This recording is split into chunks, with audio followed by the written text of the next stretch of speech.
मसीह के खूबसूरत जलाली पाक मुबारक और बरकत वाले नाम में आप सबकी सलामती हो और खुदावंद का फजल हमेशा आपके साथ रहे। मेरे जीजों, जैसा कि हम सब ने पिछले माह दिसंबर में क्रिसमस यानी कि वलादतुल मसीह की खुशियों को बड़े जोशो खरोश से मनाया। अपने अजीजों कारब को हमने तोहफे तोहफे दिए, खुशियों को हमने बड़े खुश होकर इस पूरे प्रोग्राम को सेलिब्रेट किया। चर्च की डेकोरेशन की, अपने घरों की डेकोरेशन की, क्रिसमस ट्री को हमने डेकोरेट किया और सबसे बढ़कर हमने उसके ऊपर लाइटिंग लगा के खुशी महसूस की कि इस लाइट का मतलब है कि हमारी जिंदगियों में रोशनी है। और लाइट्स लगा के बच्चे भी और बड़े भी खुश होते हैं, क्योंकि इंसान हमेशा रोशनी से खुश होता है, अंधेरे से नहीं। और ये रोशनी हमें बताती है कि वलादतुल मसीह की खुशियां जो है वो दुबाला कर देती हैं। इसलिए मेरे अजीजों, हमने चर्च में क्रिसमस सॉन्ग गाए और वलादतुल मसीह के हवाले से अपने पास्टर साहबान से पैगामात सुने। उन पैगामात से हमने खुदावंद से बहुत बरकत पाई और उन पैगामात को सुनकर हमने ये जाना कि हमारे लिए राहे नजात का बंदोबस्त किस तरह किया गया। ये सारे पैगामात हम इंसानों के लिए थे कि हम ये जान सके कि खुदावंद यीशु मसीह ने खुदा ने अपने बेटे को इसलिए दुनिया में भेजा कि हम नजात पाएं और कसरत से पाएं। 2022 के लिए हम खुदा के शुक्रगुजार हैं कि 2022 में उसने हमारी खूब हिफाजत की, हर तरह की नगानी आफत से, मुसीबत से हमें बचाया, छुड़ाया और बेबहा अपनी बरकतों से हमें नवाजा। और इसी तरह हम आने वाले साल 2023 के लिए खुदा से पुर उम्मीद हैं और खुदा से दुआ गो हैं कि इसी तरह हमारी हिफाजत करे और अपने परों में हमें छुपा के रखे। हम खुदा से मांगे और वो हमें देता है, खटखटाए तो हमारे वास्ते वो खोल देता है। फर्क सिर्फ इतना है कि हमें मांगना आना चाहिए। आज का जो मेरा उन्वान है वो है खुशखबरी। जैसा कि हम सब जानते हैं कि पिछले माह हमने सब ने खुशखबरी के बारे में ही पैगामात को सुना और जाना कि खुदावंद हमसे क्या बात करता है और किस तरह की खुशखबरी हम तक पहुंचती है और हम किस तरह उसे कबूल करते हैं। खुशी के मायने यानी खुशखबरी, खुशी की खबर, एक दूसरे को खुशी की खबर देना, एक दूसरे को बताना कि मैं खुश हूँ, अपनी दूसरे के साथ अपनी बात को शेयर करके खुशी महसूस करना खुशखबरी कहलाती है। अगर जब हम यीशु को जानते हैं तो इस खुशखबरी को भी हम जरूर पहचानेंगे और जानेंगे, समझेंगे कि आज हमारे पास भी एक खुशखबरी है। हम सबके पास भी खुशखबरी है, एक दूसरे को सुनाने के लिए, एक दूसरे को बताने के लिए। हमारे पास खुशखबरी है अपने खानदानों के लिए, अपने बच्चों के लिए, अपने अजीजों के लिए, अपने बहन भाइयों के लिए। हमारे पास भी ये खुशखबरी है कि हम खुदा का कलाम, खुदा की बात अपने बहन भाइयों, अपने अजीजों को सुना सकते हैं। ये खुशखबरी के हम भी हिस्सेदार हैं, अपने घरानों के लिए, अपने अजीजों के लिए, अपने बच्चों के लिए।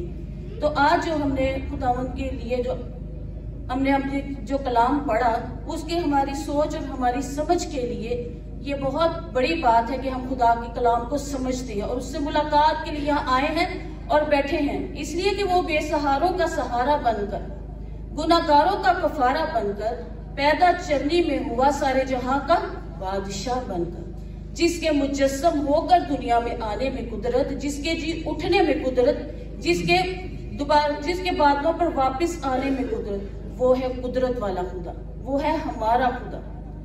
तो मेरे अजीजों, अगर किसी को कैंसर की इलाज कोई उसे ढूंढ लिया जाए, आपको पता है कैंसर एक लाइलाज मर्ज है, और अगर इसका इलाज ढूंढ लिया जाए तो उन लोगों को, उन अफराद को जिनको ये मर्ज लाहक है, वो नहायत खुश हो जाएंगे कि ये मर्ज जो है इसका इलाज मिल गया है। और वो रोज की मौत मरते हैं और वो रोज मौत का सामना करते हैं और वो रोज ये सोचते हैं कि आज शायद हमारा आखिरी दिन हो। और जब उनको ये खबर मिले तो वो कितने खुश होंगे। उनके अंदर जिंदगी की एक लहर दौड़ जाएगी कि खुदावंद ने हमारे लिए कोई बंदोबस्त किया। जब वो किसी से मुलाकात करेंगे या फोन करेंगे तो सबसे पहले ये खुशी की खबर सुनाएंगे कि इलाज दरियाफ्त हो चुका है। या जब कभी किसी से सबसे पहले मुलाकात करेंगे तो अपनी खुशी का इजहार करेंगे। इसलिए मैं आज आपके सामने इससे एक बहुत बड़ी खुशखबरी रखना चाहती हूँ, उसे बयान करना चाहती हूँ, जो यीशु की खुशखबरी कहलाती है। जिस खुशखबरी में गुनाहगारों के लिए निजात पाने के लिए रास्ते का ऐलान किया गया। और खुशखबरी ये है कि निजात दहिंदा इस दुनिया में आ चुका है। और इस खुशखबरी को यीशु ने हैकल में यशायाह नबी के सहीफा में बयान किया। हम देखते हैं बाइबल मुकद्दस में लूका की इंजील उसका 4 बाब और उसकी 18वीं आयत में, खुदा का रूह मुझ पर है, इसलिए कि उसने मुझे गरीबों को खुशखबरी देने के लिए मसा किया। उसने मुझे भेजा कि कैदी रूहों को रिहाई और अंधों को बनाई पाने की खबर सुनाऊं, कुचले हुओं को आजाद करूं और खुदा के साल मकबूल की मनादी करूं। खुदा का रूह मुझ पर है। किस पर है? खुदा का रूह खुदा के बेटे पर है। उसने अपने बेटे को इस दुनिया में मसा करके भेजा ताकि वो हमें गुनाहों से रिहाई बख्शे। वो मसा शुदा है, वो पूरे इख्तियार के साथ इस दुनिया में आता है ताकि अंधों को आंखें दे, कुचले हुओं को आजाद करे। और फिर यीशु ने कहा, आज ये नविश्ता तुम्हारे सामने पूरा हुआ। यीशु ने सहीफा से जो लफ्ज पढ़े वो बहुत से दिनों की आवाज है।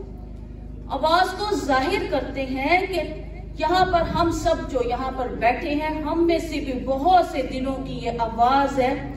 हम में से भी बहुत सारे यहाँ पे दुखी बैठे हैं, बीमार बैठे हैं, बेसहारा बैठे हैं, लाचार बैठे हैं, जिनका कोई सहारा नहीं, जो कमजोर हैं, मायूस हैं, जिंदगी से परेशान हैं और दुखों में घिरे हुए हैं। इन सब के लिए खुशखबरी है कि वो यीशु के पास है, अपने दुखों से, परेशानियों से रिहाई पाए। वो यीशु के पास आओगे तो निजात पाओगे। वो जानता था कि ये वादे जो किए गए हैं वो वादों को कौन पूरा करेगा। ये वादे मसीह के बाबत थे। ये तमाम जो वादे किए जाते हैं वो मसीह के बाबत थे। और अब यहाँ यीशु उनके सामने खड़ा खुदावंद के मसीह होने का दावेदार था। वो आया कि असीरों को असीरी से आजाद करे, गरीबों में खुशखबरी की मुनादी को करे और टूटे दिलों को, शिकस्ता दिलों को शिफा दे। तो मेरे अजीजों, जब हम देखते हैं ऐसा यीशु ने कहा कि हम आजादी पाए, हम मखलिसी पाए, हम निजात पाए, हम शिफा पाए, हम बीमारियों से आजाद हो, रोगों से आजाद हो। खुदावंद हमें आजाद करना चाहता है, खुदा हमें बरकत देना चाहता है। ये एक जिंदा सच्चाई है और ऐसी खुशखबरी है जो लोगों के लिए भलाई पैदा करती है। खुदा का कलाम हमेशा लोगों के लिए भलाई पैदा करता है, क्योंकि कलाम मुकद्दस में लूका की अंजील उसके 4 बाब उसकी 22वीं आयत में लिखा है, और सब ने उस पर गवाही दी और उन पुरफजल बातों पर जो उसके मुंह से निकलती थी ताज्जुब किए। खुदावंद की बातों पे ताज्जुब किया कि ये एक बड़ी बात थी, आम बात थी कि ये तो एक आम शख्स यूसुफ का बेटा है और ये यूसुफ का बेटा है और ये ऐसी बातें करता है। लेकिन उनको मालूम ना था कि उनके दरमियान एक ऐसा निजात दहिंदा था जिसके नाम का मतलब यहोवा बचाने वाला है। वो हमें बचाता है, वो हमें छुड़ाता है, वो हमारा मोहकम किला, हमारी मोहकम चट्टान, हमारा सिपर है। उससे बढ़कर हमारे लिए दुनिया में कोई चीज नहीं जो हमें बचा सकती है, जो हमें छुपा सकती है। आपने देखा पिछले सालों में कोरोना कितना ज्यादा फैला हुआ था, लेकिन खुदा ने अपनी हिफाजत से हमें रखा और हमें किसी वबा में फंसने नहीं दिया। तो खुदा यीशु मसीह यहाँ पर हमें मिसाल देते हैं कि यीशु ही वो वाहिद रास्ता है जिसने कहा मेरे पीछे आओ तो मैं तुम्हें आराम दूंगा। खुदा यीशु मसीह ने एक मालदार शख्स की कहानी सुनाई। वो खुदा यीशु मसीह की बड़े दिलचस्पी से बातें सुनता था और बड़े गौर से बातें सुनता था, लेकिन जब खुदावंद ने उसे कहा कि हमारे इसमें तुम्हारे लिए एक रुकावट है, उसे तर्क करना पड़ेगा, तो जब उसने सुना कि दौलत इसमें रुकावट है तो उसने अपना मुंह मोड़ दिया और वहां से चला गया। इसलिए वाकई कभी कभार हमारी कमजोर सोचें ही हमें खुदा यीशु मसीह से दूर रखती हैं, हमें उससे जुदा कर देती हैं, क्योंकि हम अपनी ख्वाहिशों को तर्क नहीं करना चाहते, छोड़ना नहीं चाहते। जिस तरह कि आज संडे का दिन है और एक दिन मुकर्रर किया गया है कि संडे की इबादत होगी और पूरी कलीसिया को और लोगों को दावत दी जाती है कि वो आए और खुदा का मुकद्दस कलाम को सुने, लेकिन हमारा चर्च आना मुश्किल हो जाता है, इसलिए कि हम इस बात को समझते नहीं। ये खास दिन होता है जो हमारे लिए मुकर्रर किया जाता है, जिसमें हमने खुदा के कलाम को सुनना होता है, खुदा से बरकत हासिल करनी होती है। इन बातों को समझने और सोचने के लिए हमें अपने आप को तैयार करना पड़ेगा, अपने घरानों को, अपनी जिंदगियों को, कि हम किस तरह खुदा में मकबूल हो सकते हैं। हम लूका की अंजील उसका 2 बाब उसकी 10वीं आयत उसकी 11वीं आयत को हम पढ़ते हैं। बाइबल मुकद्दस में से निकालें मेरे साथ।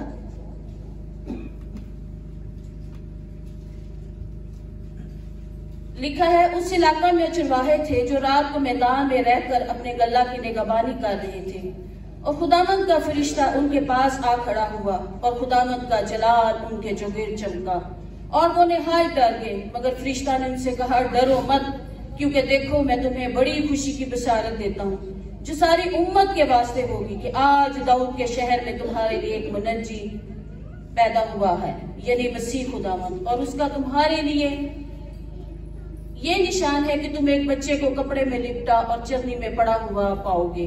और यकायक उस फरिश्ता के साथ आसमानी लश्कर की एक ग्रोह खुदावंद की हमद करती और ये कहती जाहिर हुई कि आलमे बाला पर खुदा की तमजीद हो। आमीन। आलमे बाला पर खुदा की तमजीद हो। यीशु की पैदाइश पर गडरियों को खुशखबरी सुनाई दी। इन्हें माशरे में जरा निचले तबके का तौर पर समझा जाता था और कमतर समझा जाता था।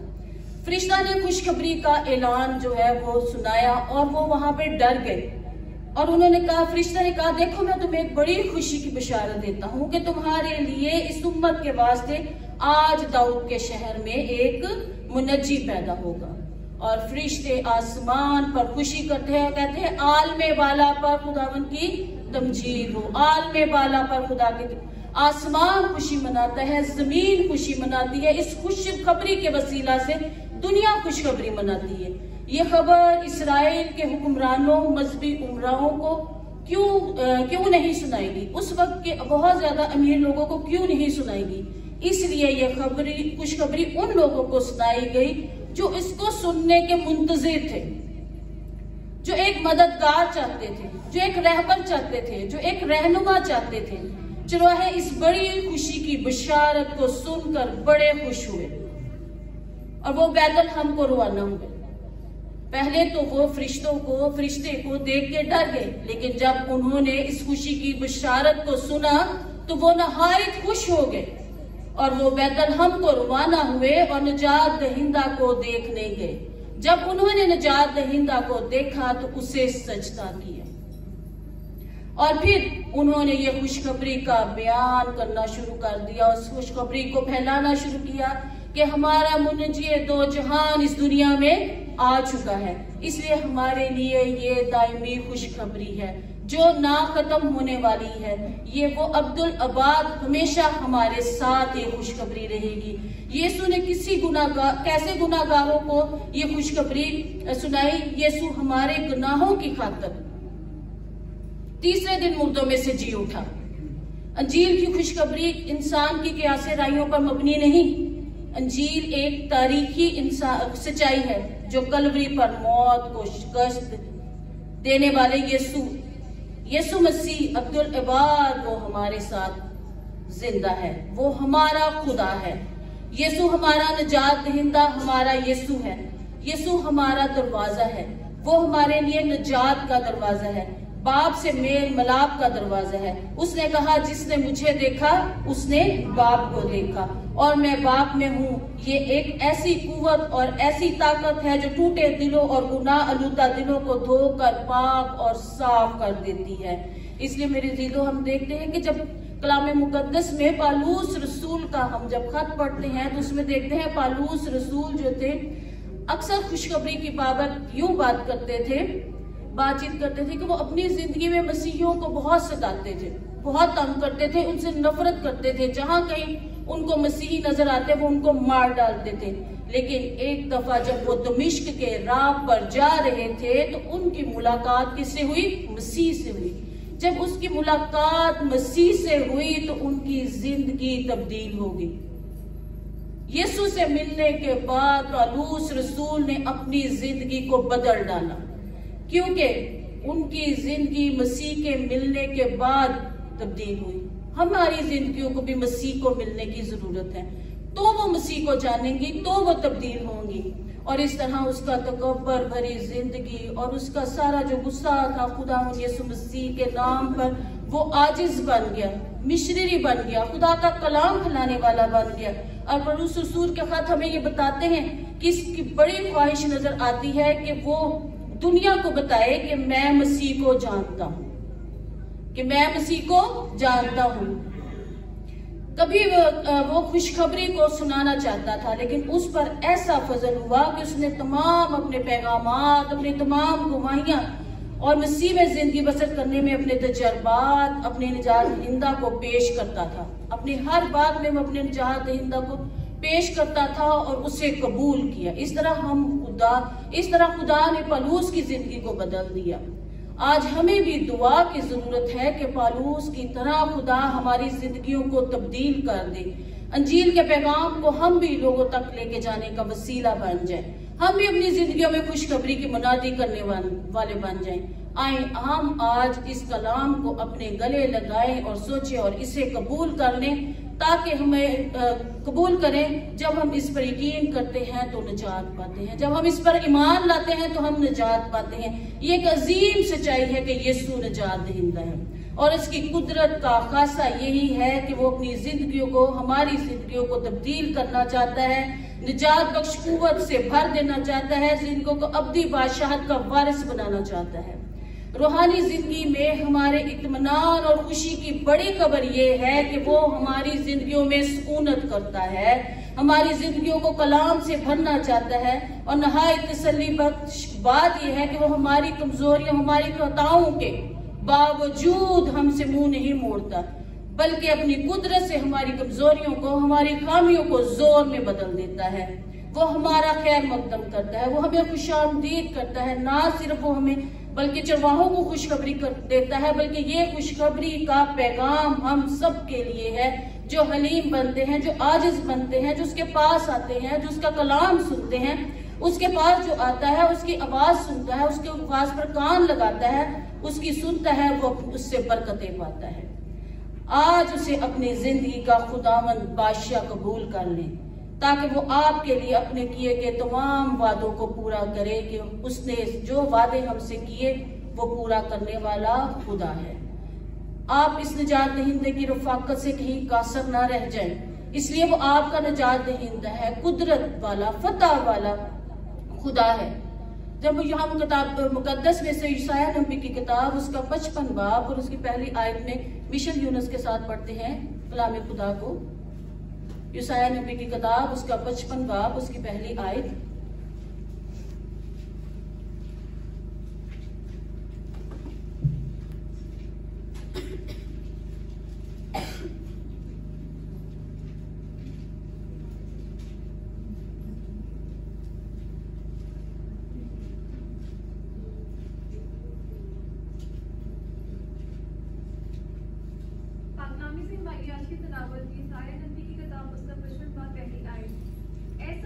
पानी के पास आओ और वो भी जिसके पास पैसा ना हो, आओ मोल लो और खाओ।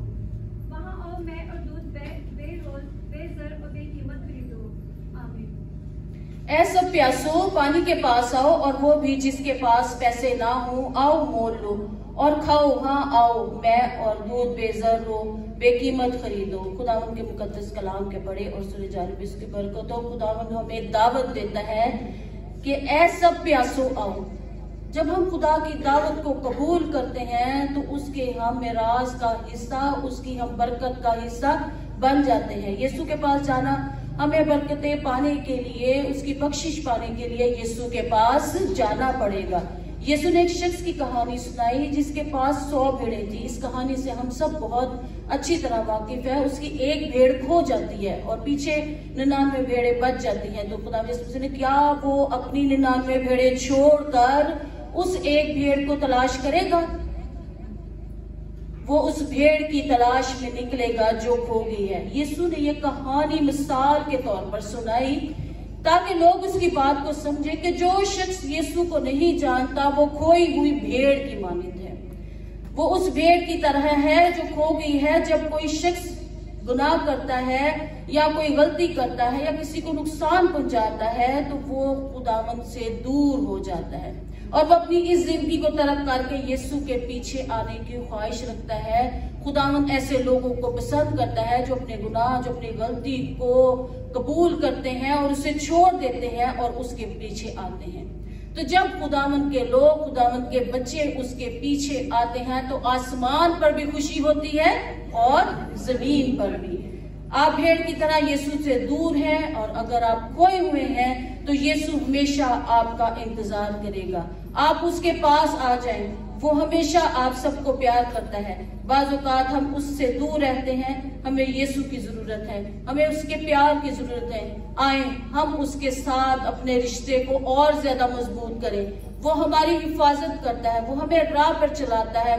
उसने हमारे लिए जो राहें चुनी हैं उस पर हमारे लिए वो बेहतर रास्ते तायन करता है। अजीजों, ये जिंदगी एक सफर की मानिंद है और ये हमारे लिए बड़ी तसल्ली की बात है कि यीशु हमारा हम सफर है। अगर हम यीशु पर ईमान लाते हैं तो वो हमारे सफर में हमेशा हमारे साथ होगा, हमें भटकने नहीं देगा, हमारा रहबर बन जाएगा, हमारा रहनुमा बन जाएगा, हमारा रास्ता बन जाएगा, हमें अंधेरों में भटकने नहीं देगा। हम खुदा में खुश होते हैं, खुदा में खुशी मनाते हैं। जब हम उससे दूर रहते हैं तो हम पर दुख, मुसीबत, तकलीफ आती है। इसलिए मेरे अजीजों, खुदा के करीब रहने वाला शख्स उन दुखों, तकलीफों, परेशानियों से हमेशा महफूज रहता है। इसलिए ये जिंदगी जो है, ये सांस आई ना आए, इसका कोई इतबार नहीं, कोई पता नहीं। इंसान को तशबीह दी गई है फूल के साथ, राख के साथ, घास के साथ, क्योंकि इंसान जो है फूल की मानिंद खिलता और मुरझा जाता है, घास की मानिंद उगता और सूख जाता है। इसलिए इस सफर में हमें अपने खुदा को अपना हम सफर बनाना है। हमें अपने खुदा से दरख्वास्त करने की जरूरत है कि वो हमारे दिलों में ख्वाहिश पैदा करे कि हम उसे जाने।